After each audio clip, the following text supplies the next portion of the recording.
If you are interested in learning more about what living out the Christian faith authentically looks like in the ultimate Frisbee world, then this podcast is for you. Today, I have welcomed by 3 guests. So this is the first time that we have more than one guest on. So this is a different and exciting day for me in and of itself. And I think for these guys, because they have a bunch of awesome things to share. Danilo, you and I have been friends for a number of years, have known each other, and Chasen and Ed, we haven't had too much connection, but I'm thrilled to have all of you guys on. I think we're gonna have a really, really fun conversation and an important one. I think a really, really important one, because at the end of the day, what you guys do is founded on the basis of who you are as people and what your purpose here and mission is here on this earth. So I think it's a beautiful thing that you tie in what you do for a living and who you are. So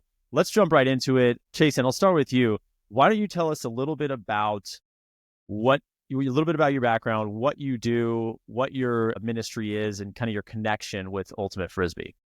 Sure, of course. Thanks, Kurt, again for having us. We're really grateful to have this opportunity to share. And so I started playing Ultimate in college, I guess the last semester of high school. The very first pass that was thrown to me, I broke my finger. So that was my introduction to Ultimate Frisbee.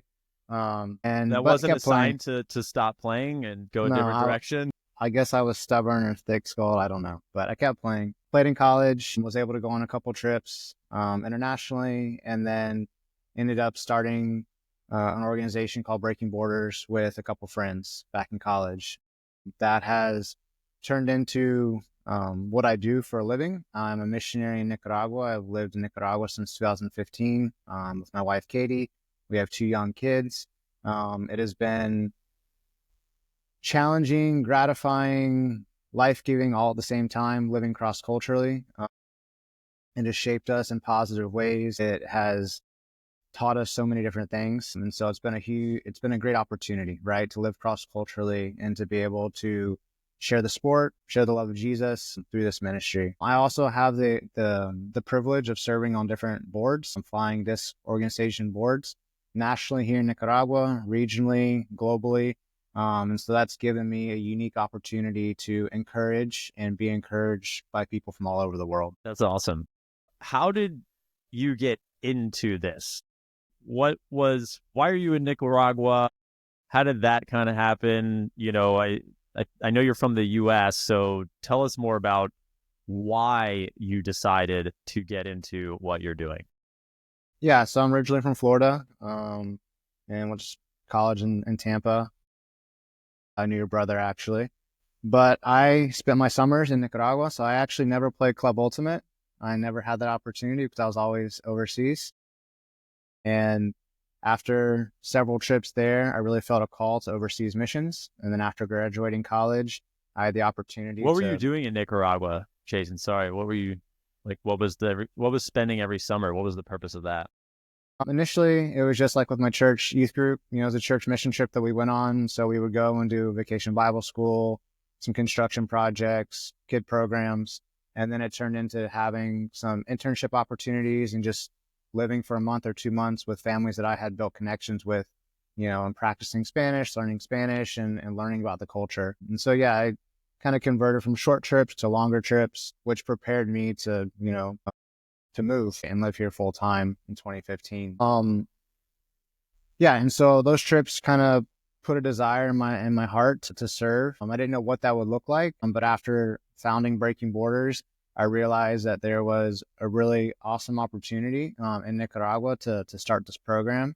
And so Breaking Borders is a faith-based sports ministry. We exist to disciple the next generation for Jesus Christ. We get to use Ultimate as a way to do that. So we create youth Ultimate teams where we're able to develop relationships with kids. We're able to share the gospel with kids. And so the kids are not only learning about Jesus, learning about the Bible, but they're also, you know, playing Ultimate, growing in Ultimate. And our philosophy, our thought process is that if we can have authentic relationships with these students, you know, through sports, then we believe that their lives can be impacted and thus they can go and impact others, right? So it's a multiplying effect. And so it's been come about, Chasen. Breaking Borders. How'd you get the name?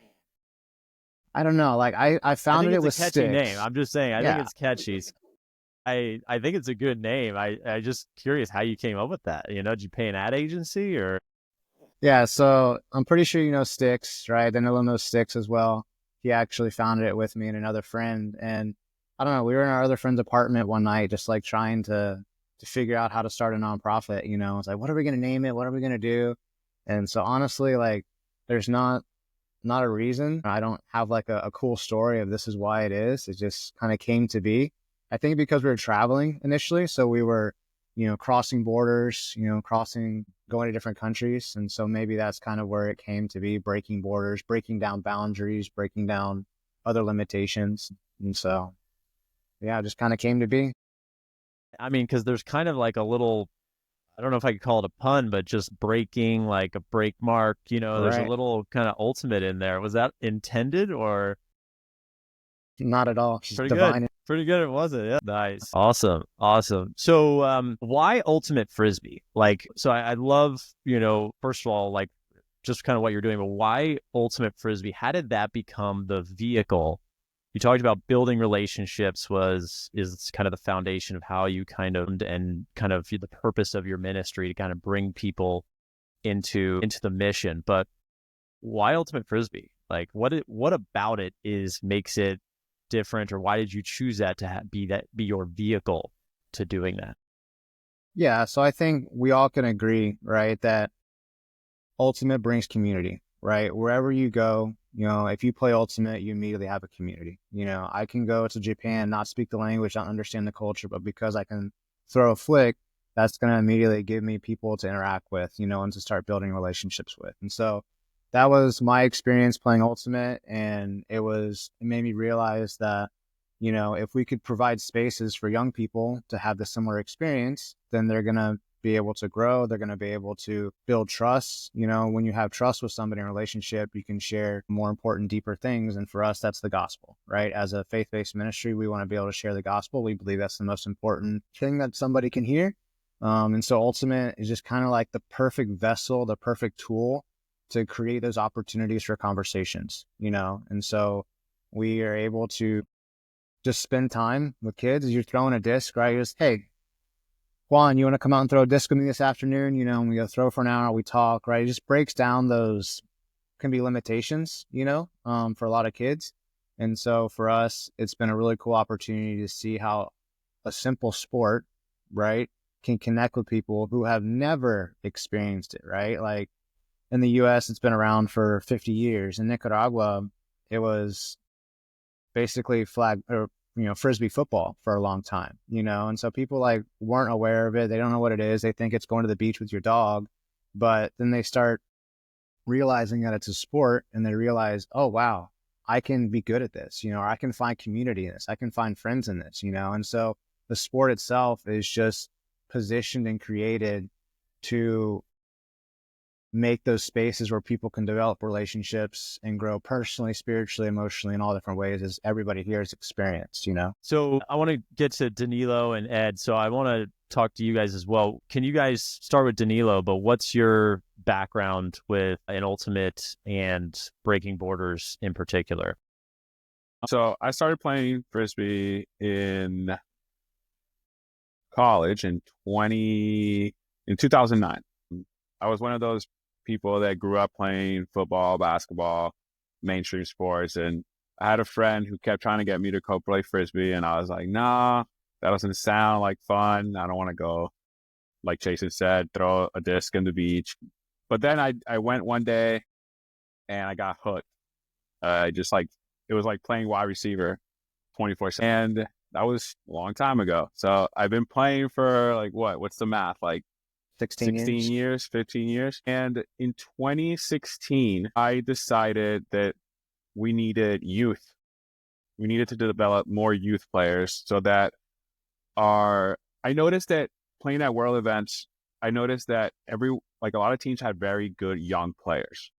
Like those kids were starting to play at a younger age in their countries. So I wanted to do that at our country. I wanted to start developing youth players so that by the time they get to college, they weren't starting where I was starting. They already had the fundamentals. So I started coaching in 2016 and I fell in love with coaching youth. We took a junior team to Worlds in 2018 in Toronto, the local high school team that I coached at the time. And then we were going to take, they were all sophomores. So the idea, we knew we were going to get crushed. We were playing against 19-year-old kids. But the idea was that they would go back in 2 years with a lot of experience, which was what was going to happen in 2020. COVID came around and canceled that. But then in 2017, going back a little bit, I met Amanda. Amanda's my wife. We've been married for 7 years, going on to 8. And Amanda is a missionary. She moved from Florida to DR to work for Young Life, which is another youth ministry program. Getting to know her, when we started dating, I started volunteering for Young Life. So then and then she told me about Chasen. So Chasen had been trying to recruit her for a long time because Amanda was from Florida. She was living in Florida at the time before she decided to move here, and they met. And when he found out she was moving here, he wanted her to do Breaking Borders, but because of her work and her commitment, it was too much. So then she tried to connect me with Chasen. At the beginning, I started just as a volunteer because I had a job and I couldn't do Breaking Borders full time. But then in 2021, after the pandemic, I decided that I wanted to devote my life to serving kids. I enjoyed coaching more than my actual job at the time. And I enjoyed like building relationship with kids and being that mentor for them and creating a safe space for them to grow. I think over the years of coaching at CMS, a lot of my kids, some of them were kids who would get bullied at school, and it kind of ultimately turned into a safe space for them. And watching them grow and become men and women with strong character kind of like pushed me towards this calling. Because like there's a lot of kids who grow up here and they don't have someone in their life. Their parents are probably maybe too busy. They have a lot of work. Kids that go to this school, their parents are very wealthy, but they work a lot. So a lot of the kids there grow up with their nannies kind of like leading them. So like their parents won't go to their games or because they don't have time. So me and Amanda would go to their other sport games. We would go to their plays, their artworks, when they would, how do you say in English, whenever they would show their art to the school. And so we were always constantly there for them. So that's how I got into ministry. Can I just let me stop you right there, Danilo. That it just makes me think of, this may sound silly, but there's just so much truth to how small of a act that is of just showing up to an activity or an event, but how impactful. Because, I mean, I'm a little older than you guys, including you, Ed, but like there's like cartoons and movies of like the kid who's like dad like misses the event or whatever, and the mom or whatever couldn't go, and he's looking out into the audience and doesn't see anybody, and then they don't feel loved or important, and like how important that is for children especially, and even us as adults. Like, you know, we want to feel loved too. I mean, everybody, that's at the end of the day what everybody wants is to be loved. And so just like those, so anyways, what you're saying is just some basic foundational things that are a way to enter into, you know, more deeper relationship with, you know, the kids in your ministry, your kind of camp, right? I learned a lot from Young Life, which has helped me a lot in Breaking Borders. And they do a lot of contact work. And the contact work is always going to where the kid is, going to their safe space, because it's hard for you to go into a place and start talking to a kid if he doesn't know you or respect you, even if you're like their coach.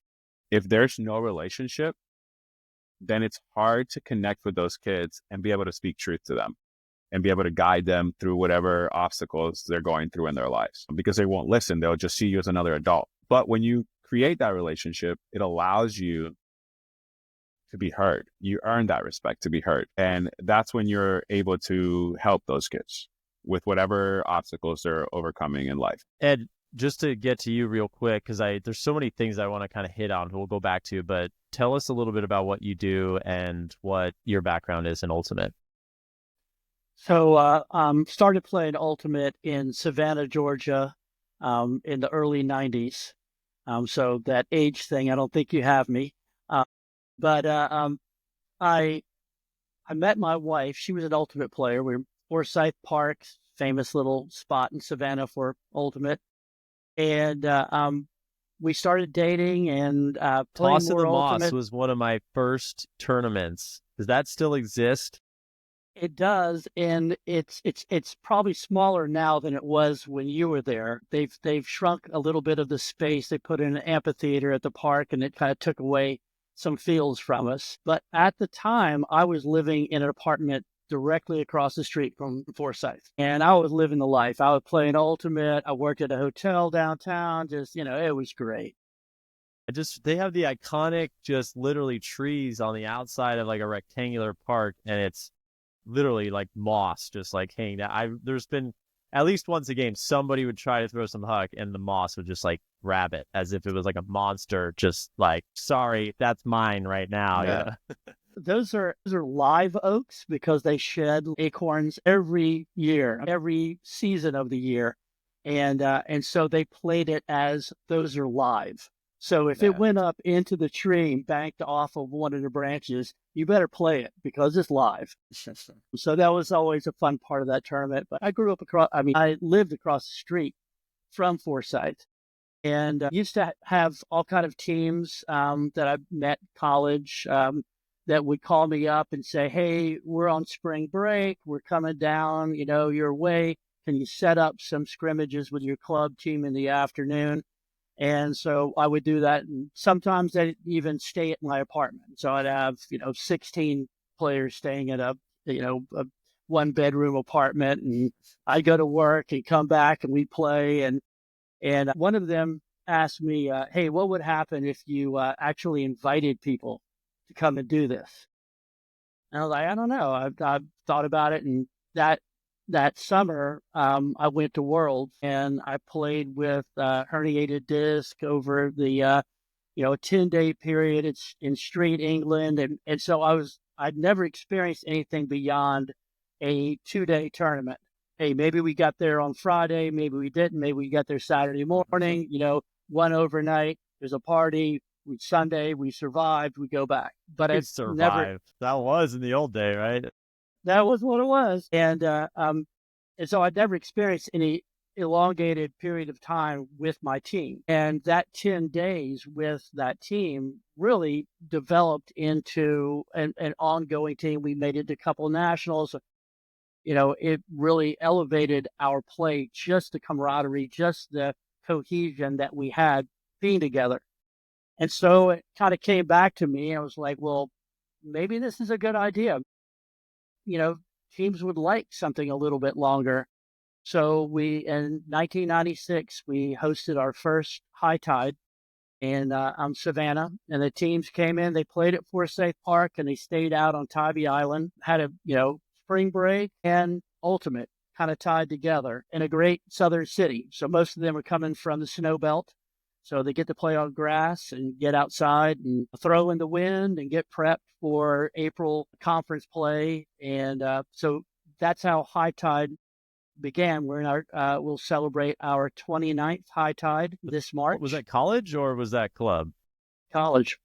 College. It's Okay. always been it's all college. Yeah, because they're on spring break. The format of the tournament is a Monday through Thursday format. So there's all kind of weekend tournaments. There's Frostbreaker forever. There's tournaments all over the South that have been weekend tournaments. We just kind of bridge that gap between the weekend tournaments and have a little bit more of a relaxed format for the teams so they don't necessarily get worn out during the week and not able to play in the sanctioned ones over the weekend. Interesting. Well, I feel like we could talk a lot about my experience at Toss in the Moss and players that we know each other offline. So we'll have to do that another time. So I want to get back to it. So Danilo, you brought up safe spaces. Chasen, you brought up relationship. I just want to kind of dig into that a little bit, but can you guys, really for all of you, can you guys talk a little bit about what does that why is that important? Why is that important that, relationships are built kind of first?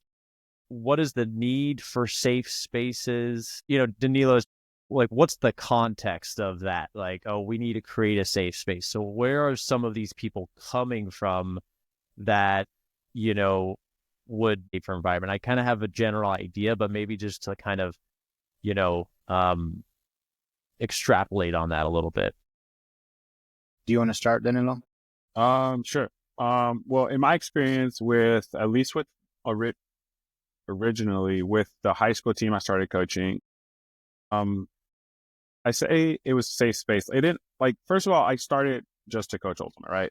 And then as I saw what it was becoming, I saw the impact it was having.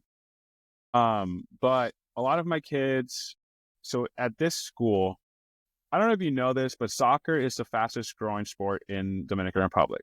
Like, it's not baseball. It's especially in the city, like in the capital, because there's not a lot of space for baseball fields.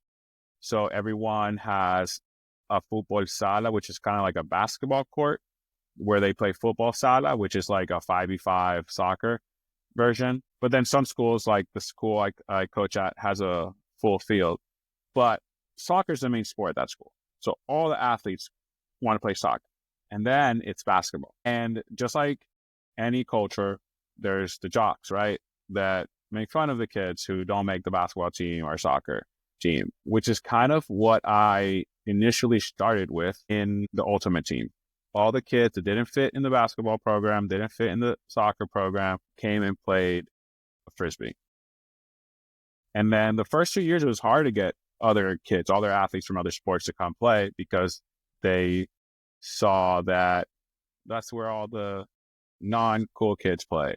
Like, I'm not playing that. And then I met one kid who was one of the star basketball players on the school. And somehow I got him to come try it. And then that led into him bringing his friends. So then it became a space where all these kids who were jocks and all these kids who were being bullied became friends, and they started working together, kind of like to not end it, because, like, I'm not going to say we ended bullying at the school, but kind of just help bring other kids who wanted that safe space. And then it just turned into that. And then that is kind of like how I got into Breaking Borders later on, and try to create that with schools outside of the school I coached, because currently in DR, no one's going to pay a Frisbee coach right off the bat, right? Because Frisbee's not a big sport in the Dominican Republic. A lot of people don't know what it is.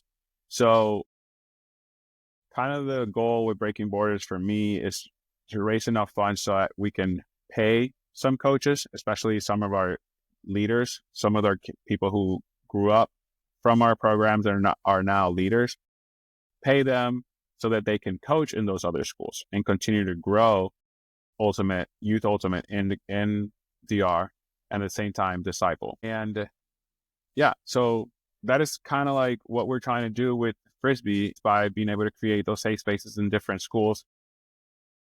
So it's kind of a result from, like, a little bit of bullying and kind of like, hey, you're a loser because you didn't make the basketball team or the baseball team or the soccer team, that kind of thing. So they kind of were feeling a little alienated, right? So you're kind of giving them a home, right, to feel comfortable, confident in their own skin, versus like, oh, well, 2% of the school made these guys or whatever made this team, and now I'm like, the unathletic. The irony is that, like, I grew up, I wouldn't say I was a person who bullied, but I grew up playing football and basketball, which are very mainstream sports, and I grew up a jock. But I don't know if it was because of my school system. Like, everyone was kind of very together, because I went to an all boys Catholic school, and there's a dress code. So, like, we all were the same. So it's kind of like, it was hard for you to, like, see cliques and during lunch and stuff like that, because you couldn't, everyone was the same. But the irony is that, like, maybe I just didn't notice it. And I started noticing now, like, how the schools work. And like, it's hard. Like, it breaks my heart because like some of my kids, like they're like great kids. And it's just very frustrating, like, to hear the stories that they share and like how could you do that to someone? Like, it's crazy, especially at that age. Like, it's just, and like my little brother goes to this school. So I have a 12-year-old brother. And he got bullied a little bit. He's a very shy kid, and like, I hear it from all of my kids, like everything that goes on at the school, and it's just sad. Mean Girls is real life, right? It's crazy. Like, you think that like with everything on social media, like you would think that like we would be more aware of bullying and kids would like kind of like have more compassion for each other, but no.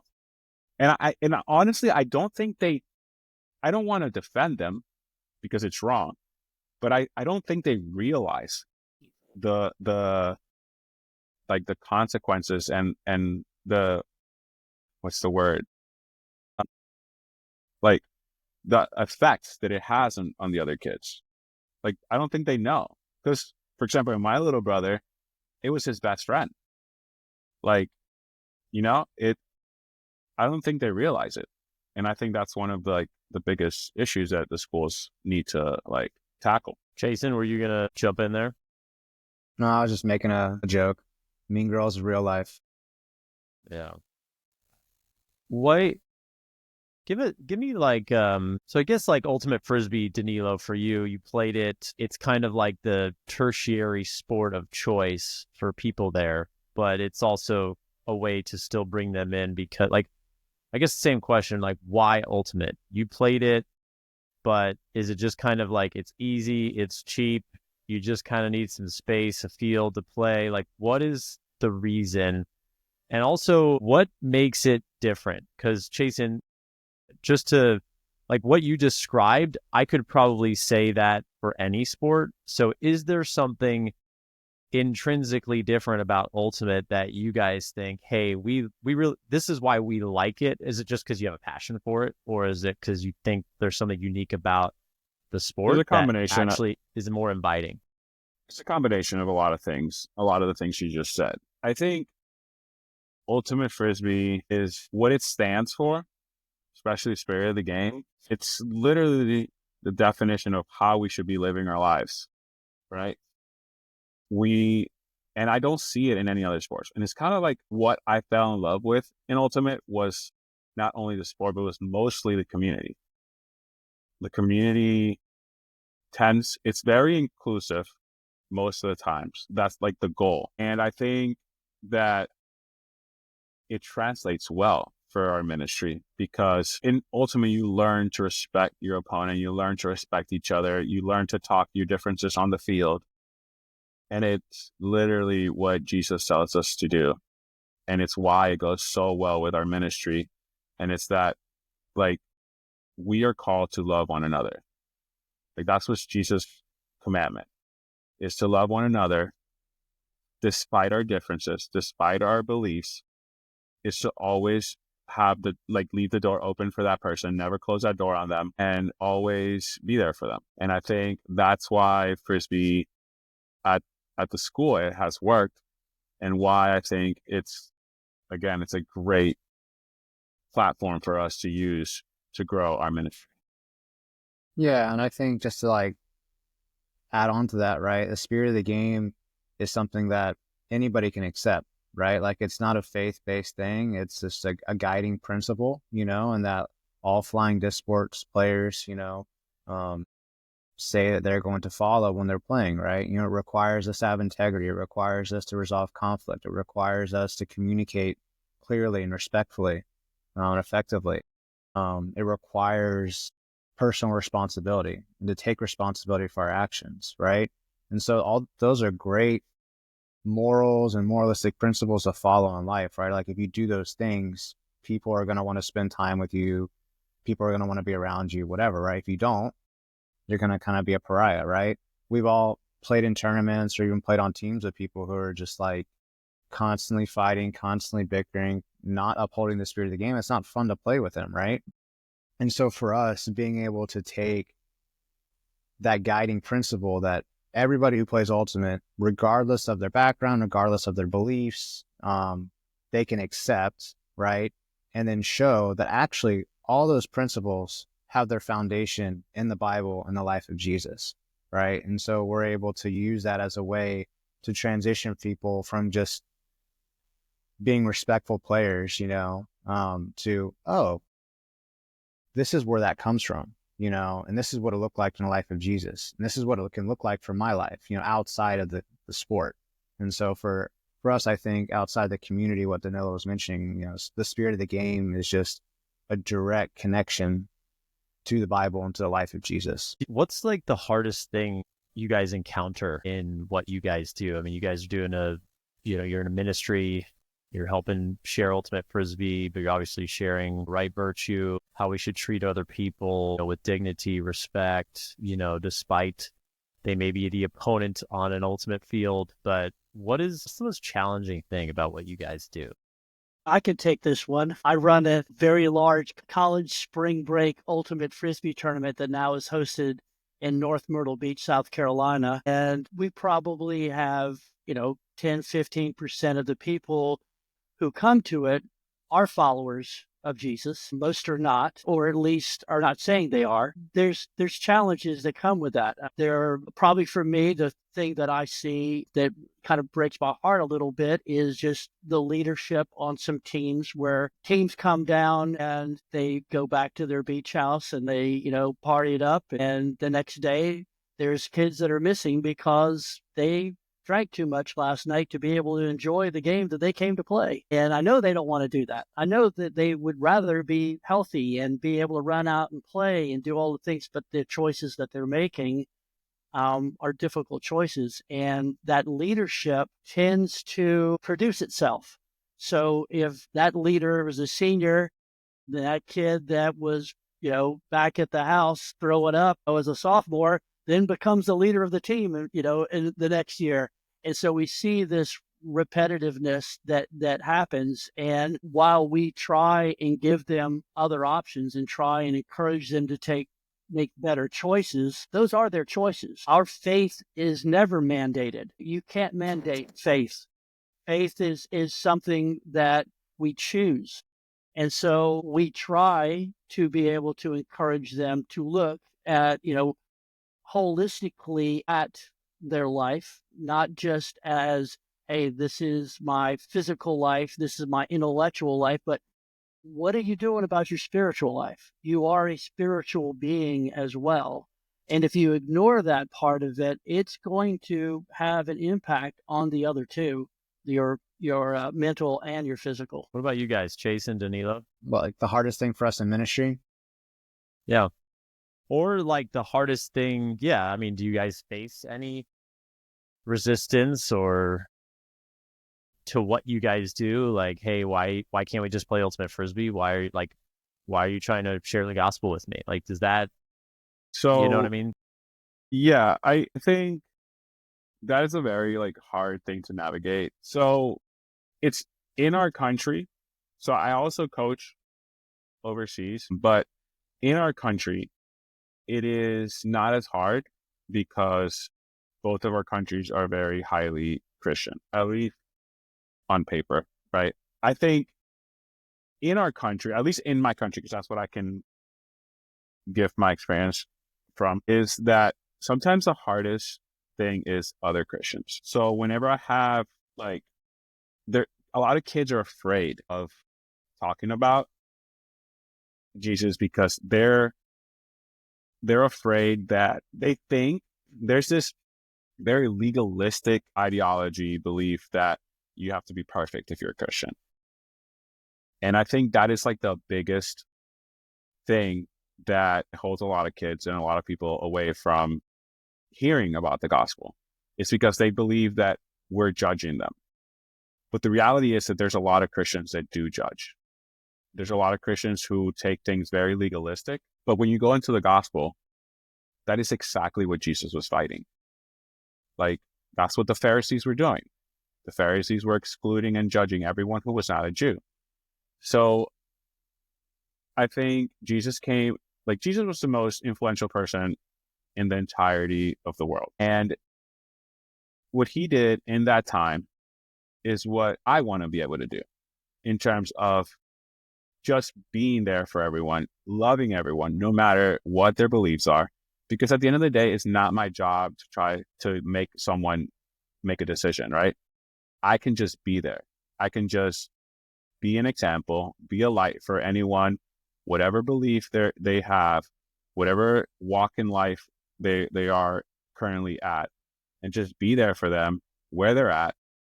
And I think that is literally, in my country, that is what's the biggest setback right now. And it's why a lot of people who don't believe want to hear the gospel, because they feel like you're going to judge them. So they don't even get to hear the gospel just because of the fear of what a lot of Christians are doing unintentional. Is that a word? Is that like unintentionally? So is that like they maybe take outside experiences outside from the experience they're having within your ultimate team, community, camp, whatever it may be? They're taking my mom or my aunts, my friend, this guy I know, like calls himself Christian, but he's like out there calling me out or thinking he's better than thou, kind of thing. Yeah, that's exactly is that what you're saying? Like, yeah. And it happens so often. And I think it happens all over the world. I think that we have, as Christians, as a whole in general, have to remember like what Jesus did. And it's like, it's what matters. It's how we treat each other. And I think as long as like I've been on teams with people I just played on Temper this summer, and I've been on teams in the US where not everyone, like Christians were the minority on the team, but nobody canceled me because I constantly showed up for them. I constantly loved on them. When they needed anything, I was there for them. And I think, and it's the same way. It goes like people in the States right now, like people are upset about all the cancel culture, but I think a lot of the cancel culture happens because of disrespect to one another. And I think we need to find a way of being able to speak truth to them. And like I said before, you can't speak truth to someone that doesn't respect you or that doesn't know you. And that's what happens is a lot of people go, no, you have to do this because this is what the Bible says. No one's going to listen to you like that. You have to have a relationship with that person to even have a conversation. And I think that's where we need to like go back to. And it's about like treating everyone with respect and one another and not holding them to our standards. Because if they don't believe in what we believe, you can't judge them. We shouldn't judge at all, but you can't hold them to our standards if they have a different belief system. I don't know if that makes sense. Yeah. No, it does.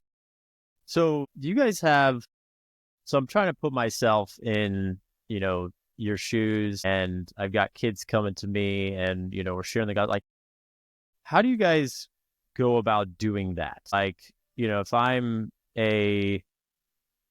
just anybody, like, you're at a school, Danilo, right? But like, how do you guys, what does that look like? Do they show up once a week to camp, practice, and then they go home?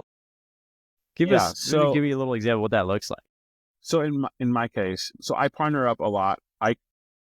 Breaking Borders is like a bridge to Young Life, to Amanda's ministry. And we kind of do everything hand to hand. She volunteers for me, I volunteer for her. And Young Life has clubs, which is what we have once a day, where anyone who wants to come, no matter what they believe in, we'll do games, board games. We would do just like funny activities. Like there's one game that we want to do this week. It's like you have a bar of soap and a lollipop, and you have to say, like the lollipop, smell the bar of soap, lick the lollipop. And then eventually they'll lick the bar of soap by accident. But anyways, the point is that we'll have games like those. And then at the end, one of the leaders will give a testimony. And so most of the clubs will go on like that.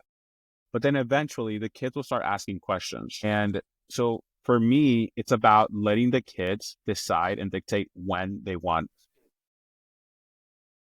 to know more about Jesus instead of us making that decision for them. And if they don't ever want to do it, that's fine. Like, that's not like, it's not me. Maybe it'll be someone else down the line, or maybe they won't. Like, but the idea is to like not force it on them, right? Eventually, It's not some like of those you kids, bring people in and you're like teaching, Luke chapter 3, like we're going to do a Bible. So No. it's not any of that. It's no. ultimate But we do. relationship. And then you maybe tell a testimony, and that's kind of inviting them as like, oh, that's who Danilo is at its core. That's really interesting. And I respect him. He's a good guy. He's a good leader. Maybe next week I'm going to ask him, hey, Questions. tell me about Yeah. And just to like give context, we mostly focus on the gospel, on the life of Jesus. Like, we don't go into like Old Testament or anything like that. But after a while, there's always a group of kids, 1 or 2 kids, who decide they want to do a Bible study group. So then you make a separate date for them where we'll have a group of kids who want to have small group. Small group is when we talk about something in the Bible, specifically in the gospel. And then we'll have Young Life has camps, and it's the same way. So we have this huge high school camp and a huge 6th through 8th grade camp. We do it once a year each, and everyone can go to this camp. This camp is like, we have clubs, like I said, but there's a lot of like sports, and there's pool time. There's like this giant swing where they drop you from 30 feet and you swing, and it's kind of cool. There's a bunch of other things, but then there's a group of kids who want to go deeper. So then they'll go to a Bible camp where it's kind of like just talking, kind of growing deeper in their faith. Because like what we want is we want to grow kids and disciple them in a way that they'll go back into the world showing love to one another, and not try to divide and, oh no, you don't believe in Jesus, I don't like you, or you're a bad person. Yeah, go ahead. Yeah. So as Danilo was mentioning, right, like we're trying to create the environment where kids can feel comfortable and safe, creating those safe spaces where relationships can be developed, right? Where our coaches can share their lives and be authentic with these kids, right? They're not just showing up, this is how you throw a flag, we're going to do this drill, see you later, see you next week. It's like, hey, how was your week? What's going on in your life, and not just asking that of them, but sharing what's going on in their own lives, right? Like if we're not willing to share and be vulnerable, how can we expect somebody else to share and be vulnerable, right? So it's creating those spaces where that can happen. And then as the kids show more interest, right, it's answering those questions with the truth of the gospel. It's answering those questions with biblical background, right? Like our context in each country is different, of how we're able to do things. One of the struggles for us, to kind of go back a little bit, in Nicaragua is just like support, right? So we view it kind of as a triangle, right? So you have a coach at the top, you have a family or a parent down here, and then maybe like church over here on the other corner, right?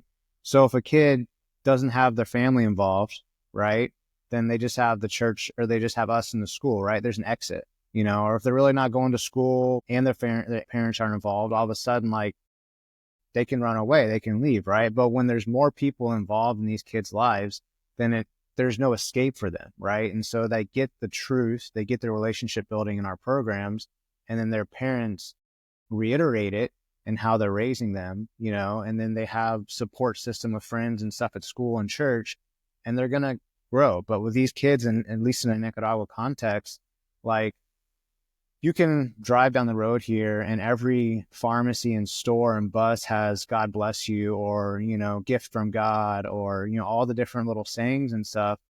But if you actually look at people's hearts, like they don't believe that, or they're just doing it as like as a mystic, like true signal.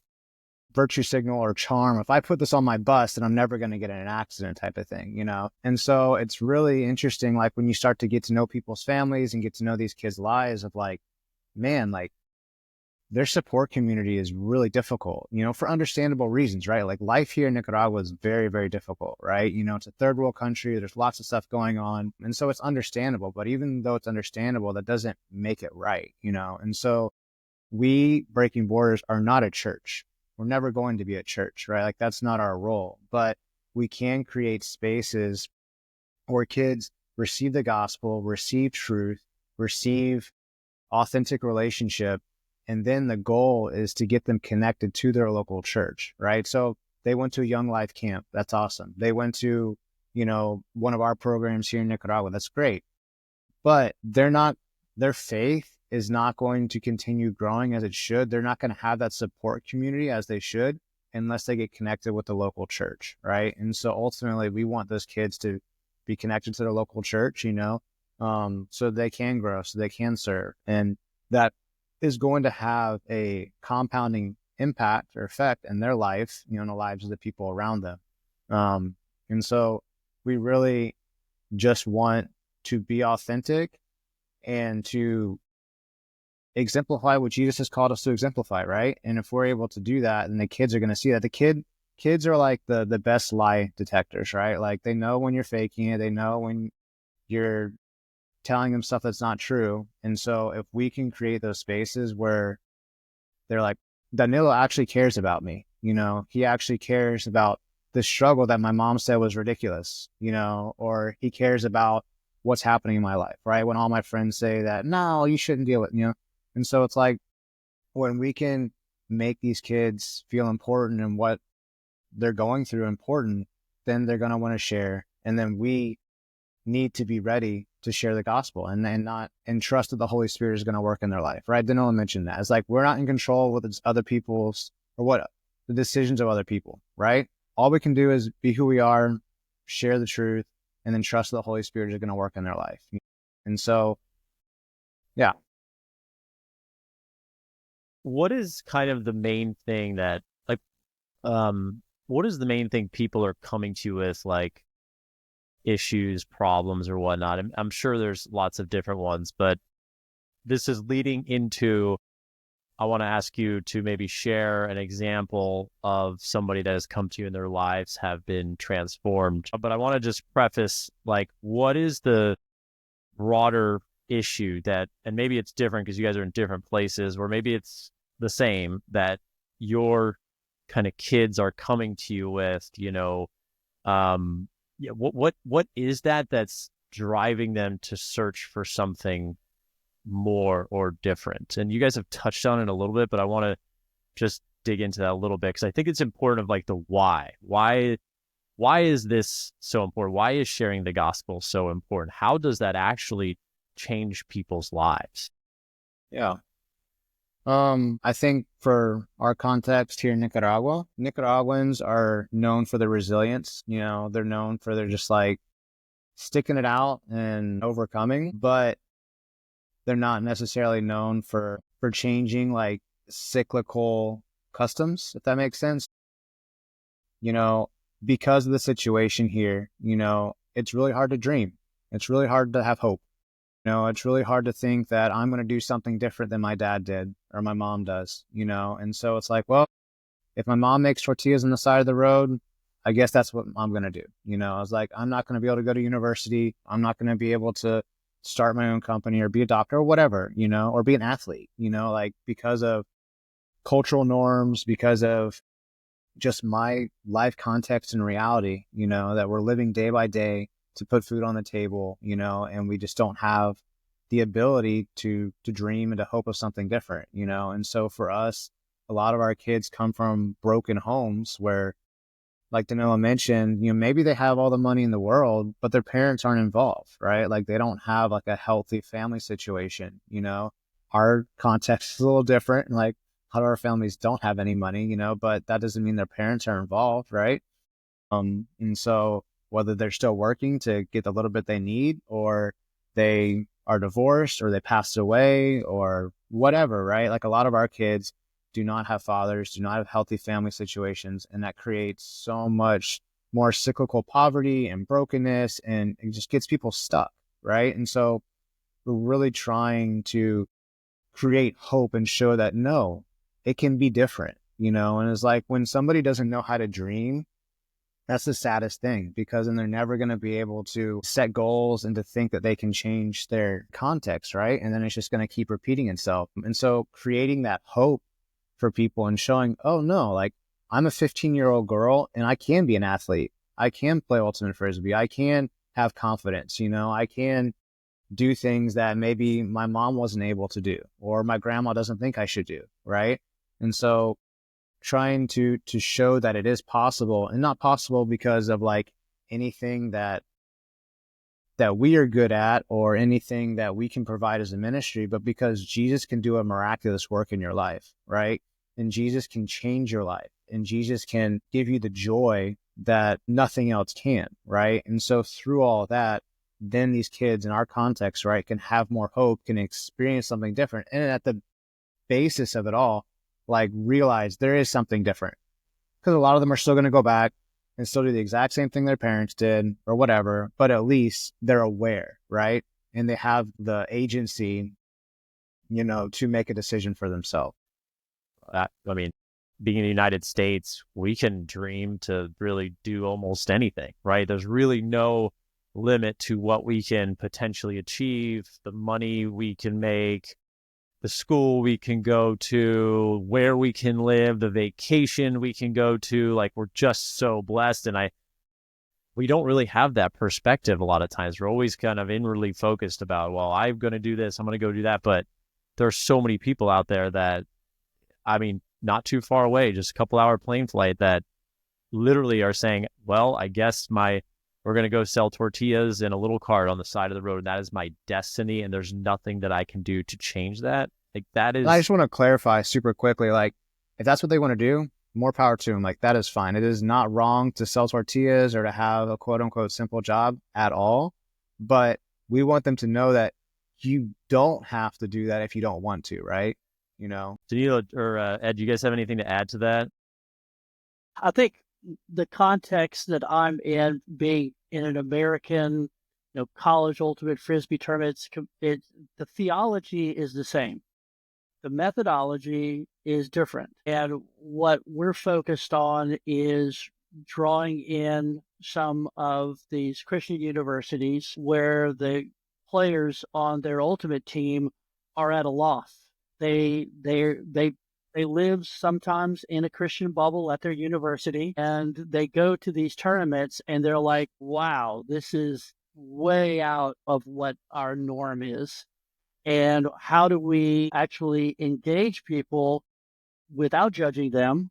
How do we do this? And so what we've done is the weekends we bring in those teams and we do a training with them, and our training really revolves around, what did Jesus value? What were his greatest values? And when you hear things like Jesus came to serve, not be served, and give his life as a ransom, and you hear scripture that says the greatest is the servant, there's something there, right? There's a place that we have. And as a tournament organizer, serving the community is really my job. And so we help train these volunteers. They're an ultimate team. They're coming and they're competing. They're doing everything that every other ultimate team is coming to the tournament for, except they're looking for opportunities to serve. If they have a bye, they are serving extraordinarily. They're not looking up and saying, hey, if you need water, there's a water filling station over there. They're actually looking up and saying, hey, if you want to stay here with your team so that you don't have to leave the field, let me take your water over and go fill it for you.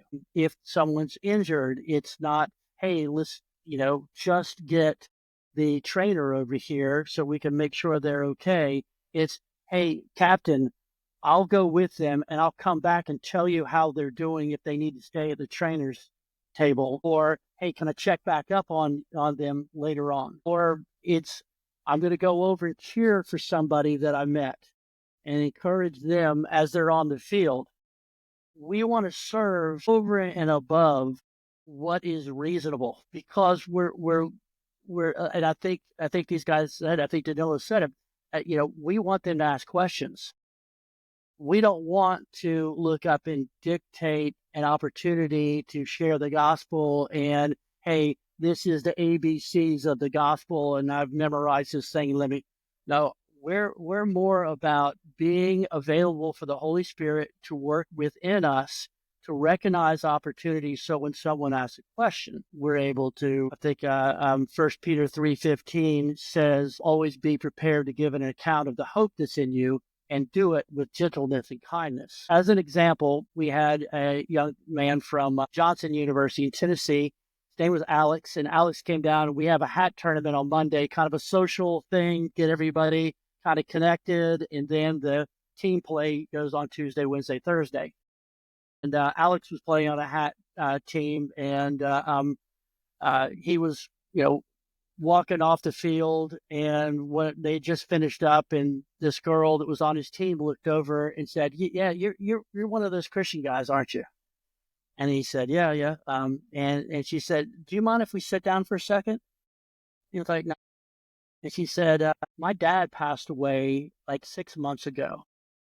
And he was like, "Well, I'm sorry." She goes, "No, that's not it. That's not it. It was just a way that he faced death. It didn't seem reasonable. I mean, he was okay with it. He had this confidence in his faith to the point of facing death. And I just don't understand that." And right there, Alex was presented with that opportunity and the opportunity to share what that hope in Christ. What is that with her? And I said, "Well, Alex, what did you say?" He goes, "I actually don't really know all that I said." I was like, "Well, that's probably a pretty good sign because you're not saying it." And he said, "But I know that I told her that my hope lies in Christ alone." And when we have an opportunity to share, it's not necessarily going to be exactly a structured gospel presentation.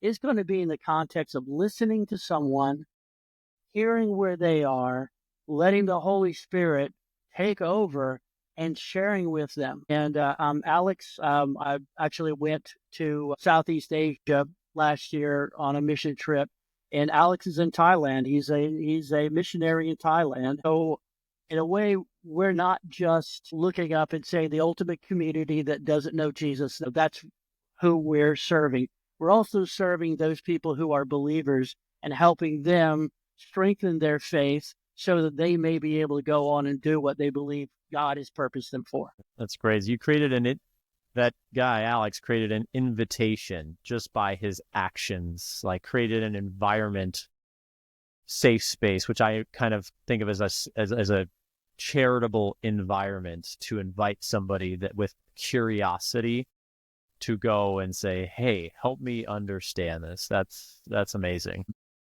Chasen and Danilo, I think you guys at least have one person to share kind of a similar effect on how Breaking Borders, your ministry, has impacted them personally. Is that something you guys can share? Because I think it would just give us some good perspective for, maybe somebody's listening to this that maybe they don't live in the DR, maybe they live in the DR, Nicaragua, and is looking for some place to play Ultimate and experience a great environment to be loved. But maybe there's other programs out there, or maybe there's some other sport perhaps that is ministry based, and maybe they're looking for a space to be loved, to be cherished, and to kind of have reason for more hope and joy in their life. And I think some examples might really maybe prompt them to go pursue that. So the name of one of our leaders that I feel like has had the biggest impact on us and on our community is Matthew Rubio. His name's Matthew. And Matthew he was a Young Life student who came over to Breaking Borders right before the pandemic, 2019. And so I have two ministries. I do work with this high school, which is a very wealthy school. But then we were also working in an area where it's the complete opposite. It's an area where people are highly impoverished. And Matthews came from a home with no father figure, and he lived in a room. It was a house of one room where they had their kitchen, bedroom, and their, it was probably the size of this room right here. And he came to our program, and he became a leader after 2 years. And this, just to give some context, this country is extremely divided in economic spectrum. Like, there's a big division between people who are middle class and wealthy and how they treat people who are impoverished. There's like no respect to the people who are impoverished. We talk a lot about earning the respect to be heard. And Matthews has been a leader in our wealthiest school. And kids listen to him.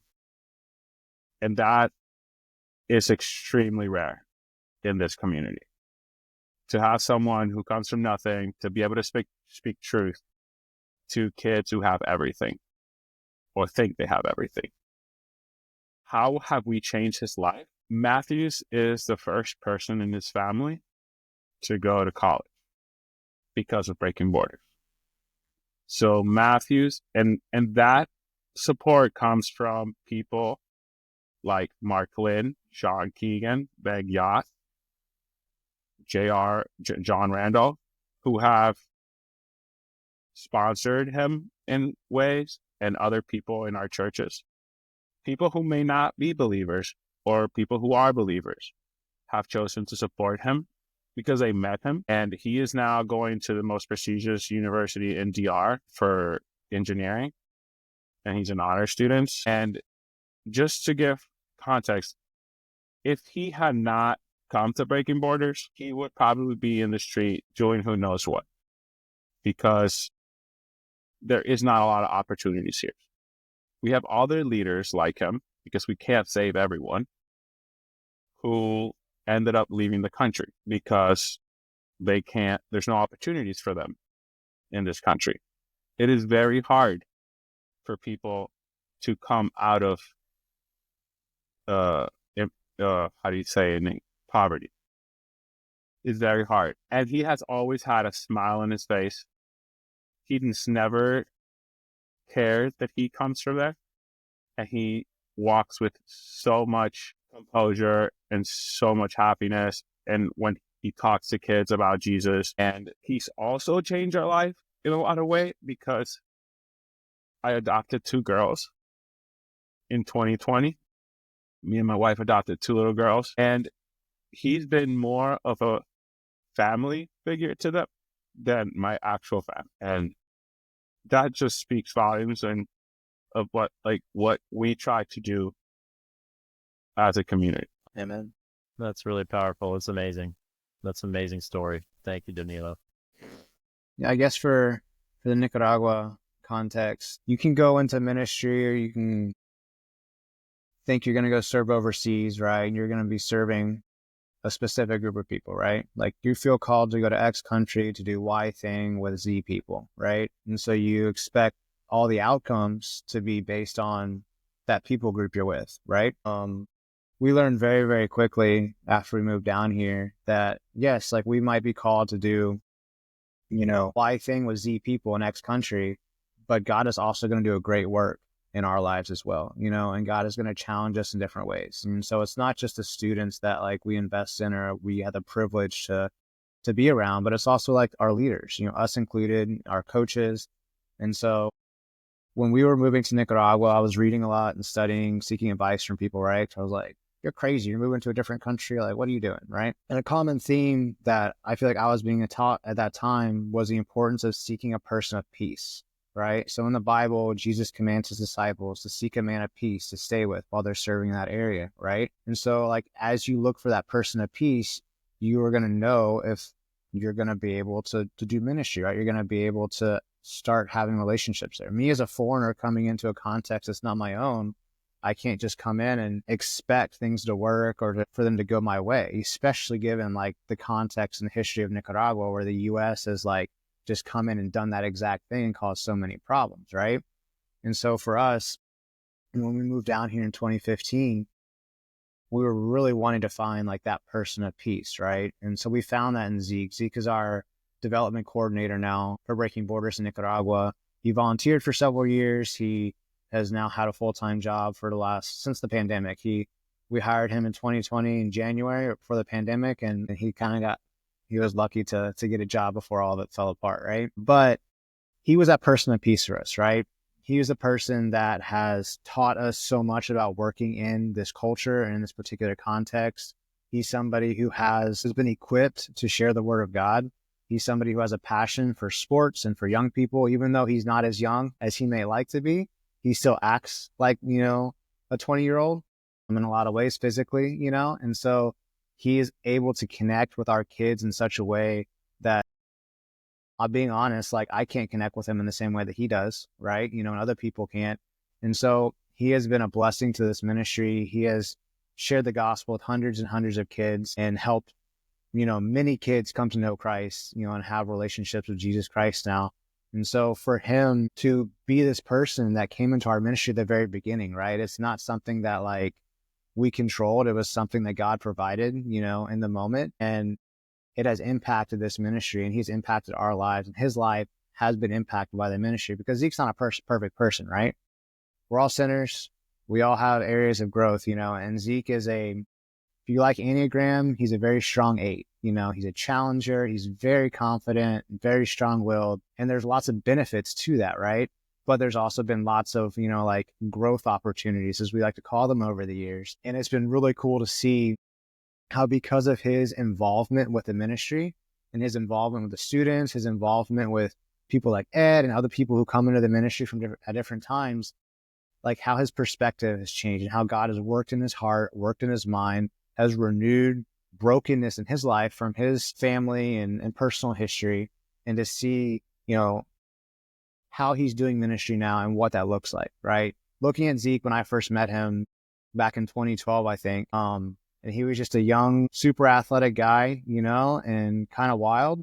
And now see him as a leader in our ministry who is making ministry possible here in Nicaragua. It's incredible to see that how the Holy Spirit can work in somebody's life, right? Somebody you think that maybe is too stubborn or it's not possible, like that person's never going to change, right? But no, like the Holy Spirit can renew somebody's heart, can change their heart from a heart of stone to a heart of flesh, right? And so Zeke was that person, and Zeke has had such a huge impact on our ministry here in Nicaragua and our lives personally, right? Like ministry would not be the same if Zeke was here. And so we're grateful for that. Ultimately, we're grateful to God for providing a person of peace, right? And providing somebody that has stayed faithful to the ministry.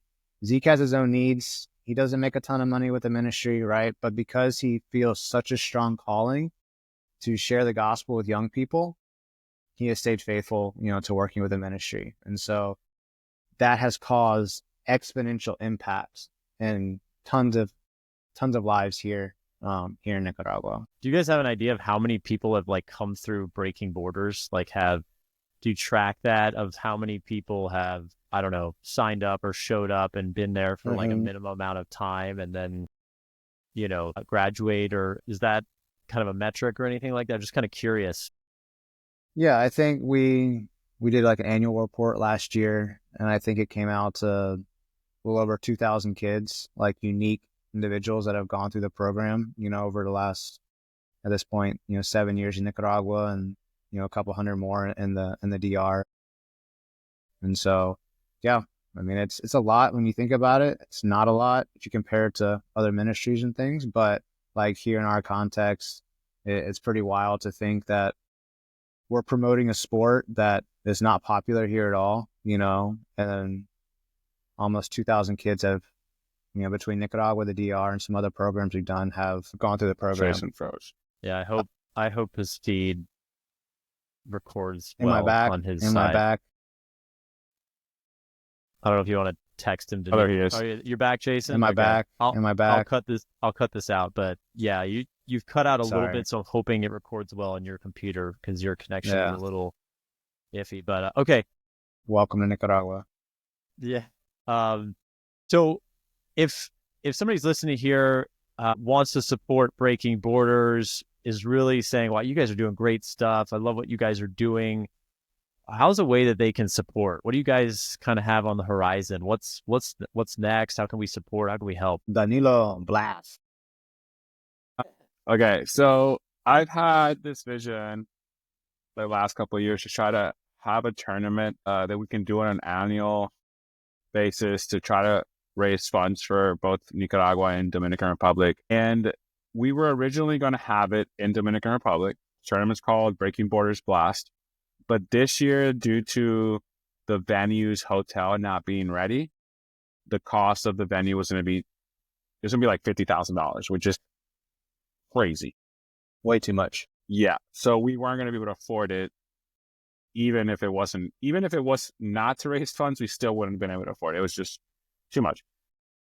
So then our friend Ed, who has been running High Tide, helped us connect with North Myrtle Beach, where we are able to hold a tournament.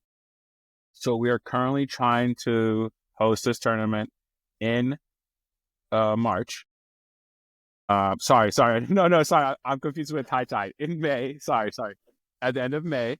And the idea is targeted for Masters, but we are not closed. People, if enough teams decide they want to come play in any other division, we can make that happen.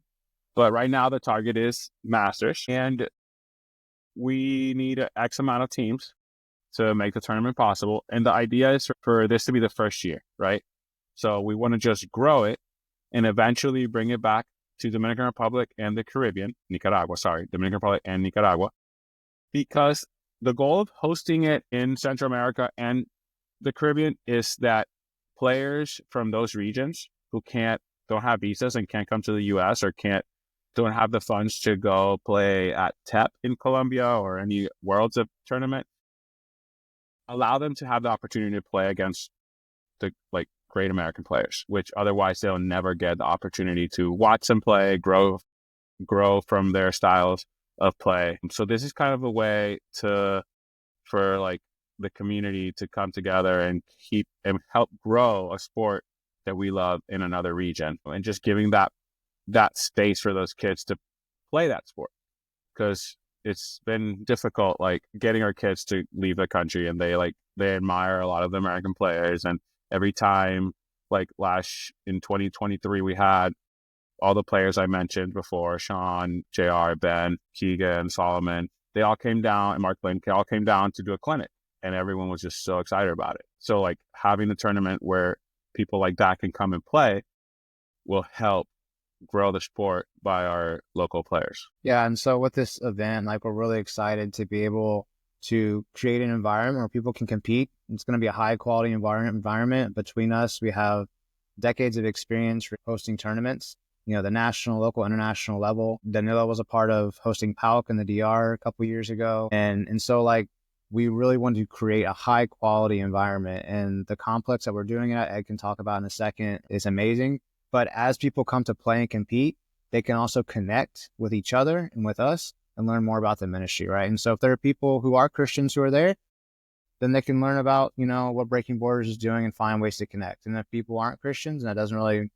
apply to them, they still can have a great time, enjoy being on the beach with their families and their friends, and play a lot of Ultimate. That's great. Yeah. So Ed, could you actually, since you work there, since you've done hosted tournaments there, would you be able to give people a little bit of a context of what they can expect, when they come in?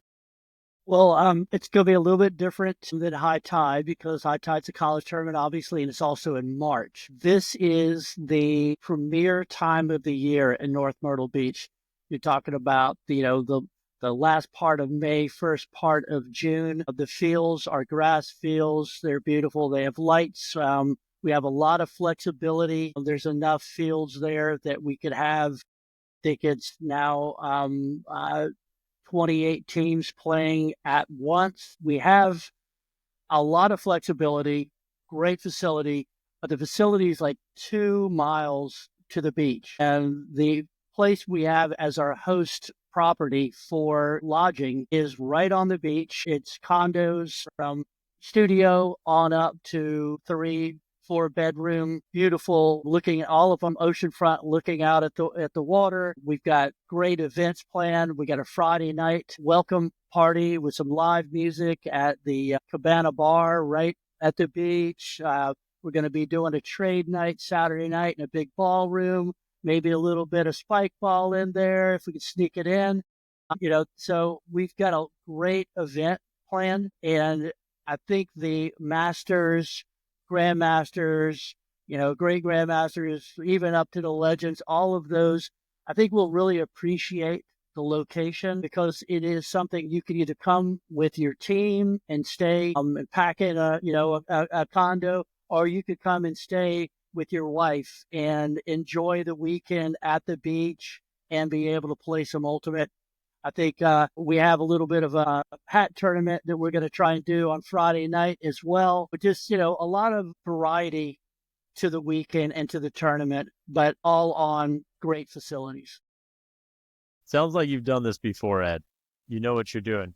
This would be an experienced TD, a tournament with an experienced TD that knows how to throw a fun tournament that'll be great competition, and it'll be a great place, beautiful location, and fun times. Awesome. Yes, sir. Absolutely. And I think one of the things we don't want to forget about is the cause. I've known Chasen for many years, and I've served with he and Danilo down in the Dominican Republic. Danilo and Zeke are going to be coming up and serving with us at High Tide this year. So we really do have a family in a bunch of different locations, but it's not just the ultimate community. It is also followers of Christ, and our commitment to the ultimate community and the growth of the ultimate community and that safe space that it is allowing for these kids in these communities that are relatively underserved. That's something that we don't want to forget about. And we'll have more opportunities to be able to share with people as they have interest at the event. Awesome. That's exciting. All great things for a great cause, great tournament. Anybody's welcome, right? You mentioned mostly masters teams, but you're open to other divisions as well. So if you do have interest, feel free to contact Chasen, Danilo, Ed. Which one of you got? All of the above? If you got interest? Blast at breakingborders.org. Is Chasen under me in your Yes. So I'm not, who am I pointing For at me, right now? You're pointing at me in my screen. Okay, yeah, that's what I'm pointing at in my screen too. Awesome. Well, this is great. I love what you guys are doing. It's just so amazing to hear. I love hearing some of those testimonies of kind of some of the change in people, their lives, and just what God can do. Anything else that we missed or didn't talk about that you guys want to share?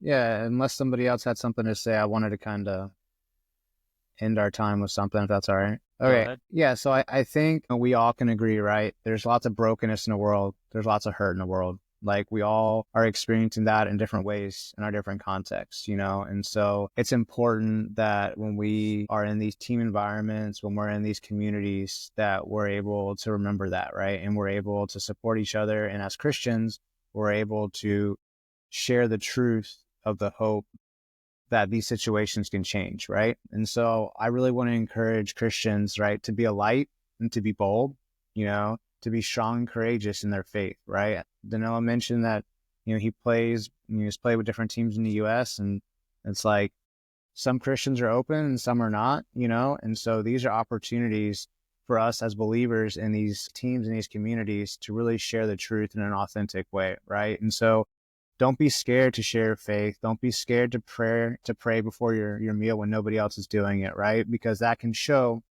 another Christian who's right next to you, who you don't even know, this person is like me, and that's going to be encouraging to them. And so as Christians, please be a light and please be bold, right? And then for non-Christians, right, follow Jesus, don't follow Danilo, don't follow Chasen, don't follow the broken people in the world that we make mistakes, follow Jesus, look to his example. Be curious, be interested, right? As Danilo has mentioned, Jesus has called us to love one another. He has called us to follow his truth, and he is somebody who has proven that in his life, right? And so please just be open if there's a Christian on your team, like, listen to them, right? They're scared just like you. They're broken just like you. They're going through hurt just like you, and so be open to having conversations.